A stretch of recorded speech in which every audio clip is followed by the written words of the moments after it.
Okey, bismillahirrahmanirrahim. Assalamualaikum warahmatullahi dan selamat pagi. Okey, jadi hari ini kita sambung dengan topik matriks ya, topik yang kedua dalam sukatan pelajaran tingkatan 5. Okey. So matriks ni ialah barisan ataupun susunan nombor. Okey, jadi apa yang cikgu paparkan ni sebenarnya daripada buku teks awak ya, daripada buku teks. Semua dah dapat buku teks kan? Okey. So matriks ini dia memaparkan maklumat dalam bentuk data lah, yang mana dia melibatkan baris dan juga lajur. Okey. Dia cikgu tunjuk contoh di sini. Okey.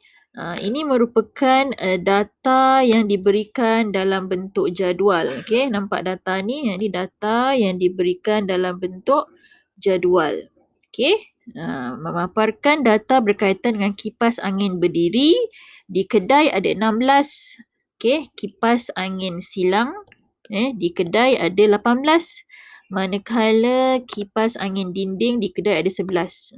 Kan boleh baca sendiri kan? Kipas angin berdiri dalam talian ada 5. Kipas angin siling dalam talian ada 10. Kipas angin dinding dalam talian ada 4. Ni maksudnya macam jualan lah kan? Jualan jualan peniaga ini yang mana produk dia di kedai ada berapa berkaitan kipas ni, itu maksud dia.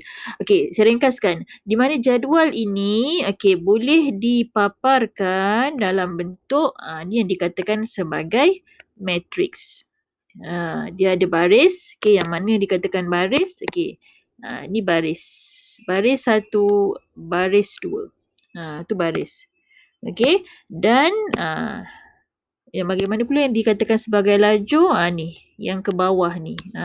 Ni ialah lajur pertama, lajur kedua, lajur ketiga. Okey.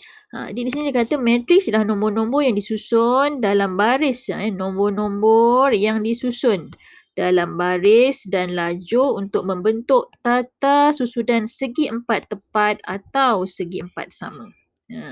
Cara nak tulis matriks ni boleh sama ada gunakan bentuk macam ni.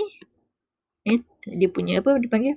Dia punya penutup kurungan tu ataupun dalam bentuk kurungan macam ni boleh. Melengkung ataupun petak macam tu. Dia tulis kat sini matriks lazim biasanya ditulis dengan huruf besar dan dalam tanda kurung atau ni kurungan ni. Sama ada bentuk ni atau bentuk ni. Okey. Alright. Okey, ini contohlah diberi contoh jadual menunjukkan keperluan kalori harian bagi perempuan mengikut kategori. Okey. Kanak-kanak perlukan 1,700, remaja 2,100, dewasa 2,000. Ini adalah bentuk jadual. So bagaimana kita nak paparkan maklumat ini dalam bentuk matriks? Okey, jadi kita boleh keluarkan maklumat tu. Kita tulis macam ni, 1,700.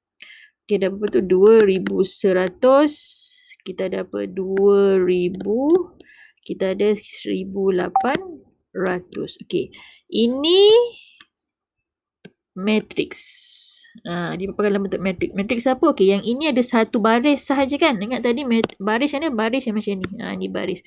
So ada satu baris sahaja. Dia tak ada baris kedua, tak ada baris ketiga, tak ada kan? So inilah matriks yang hanya ada satu baris. Ada kala disebut juga matriks ini ialah matriks sebaris.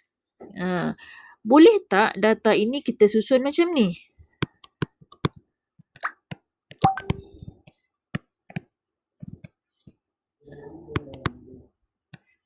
Okey, boleh tak susun macam ni? Boleh, tak ada masalah. Okey, yang ini ada berapa baris? Ada 4 baris kan? 1, baris 2, baris 3, baris 4.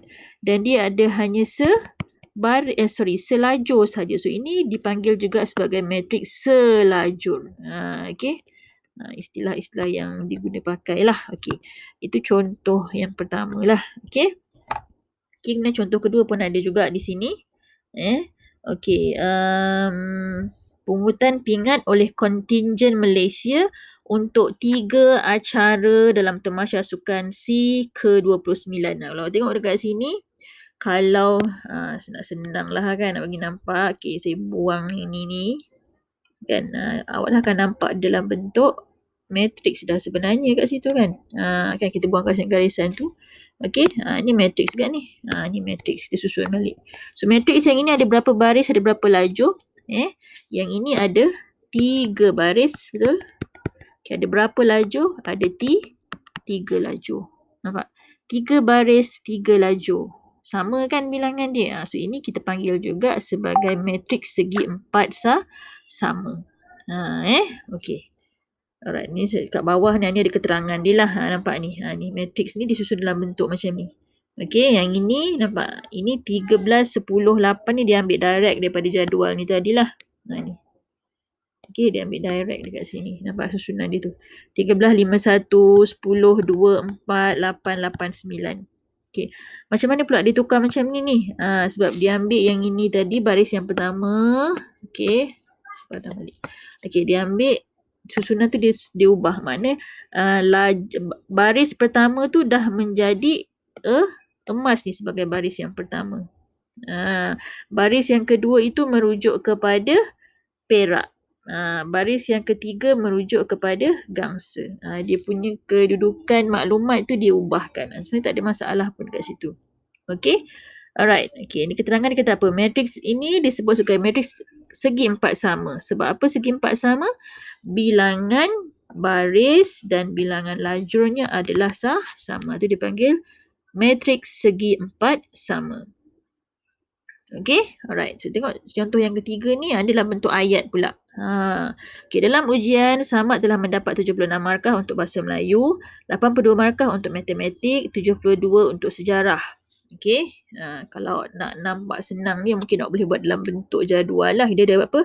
Ada Bahasa Melayu, ada Matematik, ada Sejarah. Terdiri daripada siapa? Samad. Okay, Samad dapat berapa? Samad dapat 76 untuk Bahasa Melayu, Matematik dia 82, Sejarah dia 72. Okey, manakala Hamid pula, okey, Hamid dapat apa? Hamid dapat 80 untuk Bahasa Melayu, 88 untuk Matematik, Sejarah pula 70. Nampak? Saya tak langsung dah membentuk baris dan lajur di situ. Kalau kita gunakan subjek dia sebagai baris, inilah keadaan dia. Tapi kalau kita gunakan pelajar itu sebagai baris, so dia akan jadi macam mana? So dia akan jadi dalam keadaan 76, 82, 72. 80, 88, 70. Okey. Jadi tu keadaan dia lah. Jadi saya tunjuk kat sini lah. Okey, ni nampak? Okay, dua-dua ni tak ada masalah untuk diguna pakai. Okay, so yang ini tengok bilangan baris dan bilangan lajur dia tidak sama. So ini kita panggil sebagai matriks segi 4 tepat. Okay, alright. Tu setakat ni permulaan dulu. Okay, fahamkan tu pengenalan kepada